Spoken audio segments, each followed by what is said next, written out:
Včera večer da skeljoti sjači Novosadjanje dočekali fotbalero Vojvodini, kotri osvojili svoj perši trofej Kupa Srbiji u storočnej istoriji toho klubu. Jagi pobidu i trofej Kupa pošveceli njedavno u marti legendi klubu Vujadinovi Boškovovi.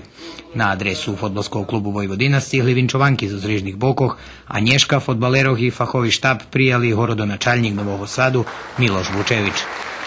I nadam se da će fudbalski klub Vojvodina na kvalitetan način obeležiti celu ovu godinu. Grad će apsolutno u tome pomoći i predviđene su sredstva koja će pomoći obeležavanju ovog rođendana, a želim da fudbalski klub Vojvodina igra što duže u Evropi sledećoj sezoni. Už na sobotu u ramikov 28. kola Jelen Superligi u Novim Sadze budu bavic finalisti Kupa Srbiji Vojvodina i Jagodina, a uprava klubu odlučila že uhodbu za besplatni.